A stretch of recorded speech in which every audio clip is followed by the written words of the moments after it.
Hi YouTubers, it's Micah Pilcher again. Today we're going to be continuing our discussion of young Earth creationism versus old Earth creationism. What does the Bible say about it and what does science say about it? Today we're going to be talking about the distant starlight problem, this has got to be a crutch issue for so many of those who hold to the old Earth idea.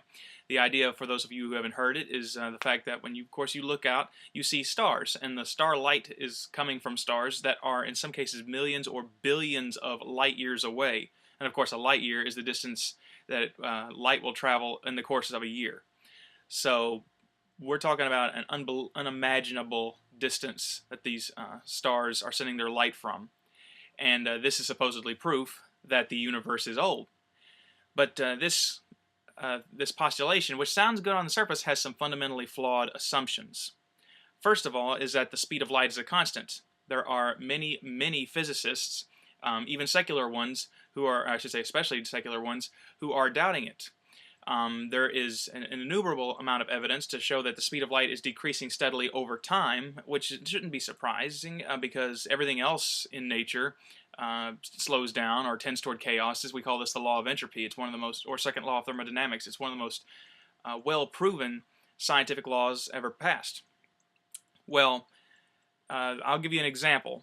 And by the way, this is going to be like the Redshift video where I'm going to give you a very, very brief explanation, and then I'm going to link articles for those who want to do further research. But just to cite one source on that subject, this comes from the London Times, November 15th, 1998, from Steve Farrar, science correspondent. He says, one of the mysteries that it, referring to the decaying speed of light, seems to be able to explain is why opposite extremes of the cosmos are that are far apart, too far apart to have ever been in contact with each other, appear to obey the same rules of physics and are even subject to the same temperature. It would only be possible for light to cross from one side to the other if it traveled much faster than today, moments after the universe was created. I don't know this man's particular religious leanings. He did publish in the London Times, but he used the word created, not me. The hypothesis suggests that it was so fast that it could have been traveling at 186,000 miles a second, multiplied by a figure with 70 zeros after it. And there's plenty of evidence that it is it being the speed of light is slowing down. So that's one problem with this theory. The other idea is the fact that time itself is not constant at a constant speed throughout the universe and is directly related to the presence of gravity. Now, I'm no physicist, so I don't pretend to be able to explain that, but this is what the experts tell me. And I'm going to link in the bottom here video series from a guy who has a lot of physics in his background named Chuck Missler. He's a famous Bible teacher. I don't know if you've heard of him. I agree with almost everything he says. It's Bible-based, and he knows science better than I do. The only thing I really do draw a issue on with him is that he is a young Earth gap theorist. I didn't even know the thing was possible. He believes that there is a space between Genesis 1 and 2, which is when Satan fell. But he does hold a correct biblical understanding of the Hebrew word yom, which in the context of Genesis can only, and in Exodus especially, can only mean a 24-hour period of time. And we'll discuss that in future videos. But anyway, he holds that idea, and he holds the idea that science proves that the universe is young, certainly as compared to millions of years. He does hold to the gap theory, though. He still believes that there's a time period that we don't know a lot about, stuff between the first two chapters of Genesis. I'll let you decide about that one. Other than that, I would certainly recommend his Genesis study. I'm going to link it, and it's one of the best I've ever seen. And he'll give a great deal of documentation on the speed of light issue as well as on what I'm about to talk about. And this example, which quoted from memory, you'll be able to see it in detail when you watch the link. But this apparently comes from a secular textbook, by the way. This is a new physical law that we are being forced reluctantly, I say we, the scientific community, beyond myself, certainly. I don't consider myself part of the scientific community. But they're being reluctantly forced to accept the idea that this is scientific fact. It's gone beyond the realm of theory, that time and gravity are directly related.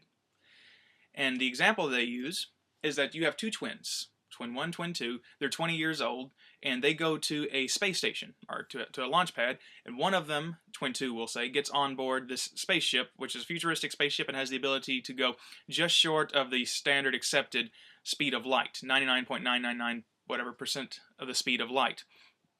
In theory, he's going to chart a round trip right at Alpha Centauri, which is supposed to be the closest star to us, 4 light years and some change away. He takes off. and he's going right at the speed of light. So in theory, it's going to be an almost 9-year round trip. Okay? When he comes back, his twin, who's still standing at the liftoff pad, who was 20, is now 29 years old. But twin 2, who made the trip, is only 20 years and 33 days old. And as Chuck Missler would say, if that doesn't bother you, you weren't paying attention. They gather this hypothesis that gravity and time are relative to each other from the fact that they have done a number of scientific experiments, and like I said, Mr. Missler documents this, where they'll have 2 clocks at 2 different altitudes, where the gravity is going to be slightly shifted. For instance, the difference between Denver and Death Valley or whatever. And they'll find out over the course of time that synchronized clocks are no longer synchronized. And I'm talking about precise scientific measurements based off the atomic clock. These experiments have been repeated many, many times, which is a fundamental idea in science. You have to repeat your observations. Otherwise, you don't know if it's a fluke. But they've repeated it many times, and sure enough, there is a direct correlation with the distance of gravity and time. So any algebra student, any freshman algebra student can tell you if he has an equation with one variable in it, 2x equals 4, you can very, very easily solve it. X must be 2. 2 times 2 is 4. But if you have a variable, no matter how simple, an equation, no matter how simple, even if it has 2 variables in it, 2x equals y, you cannot solve it. You can't even simplify it in this case. Well, the distant starlight problem has 2 big variables. You can't. The speed of light is not a constant, and time does not travel at the same speed throughout the universe. And especially since we know it's related to gravity, which even by the way, the entire idea behind a black hole is that light can be trapped by gravity. Gravity obviously is going to be next to 0 in interstellar space. What else is going to be bending light? Well, there you have it, folks.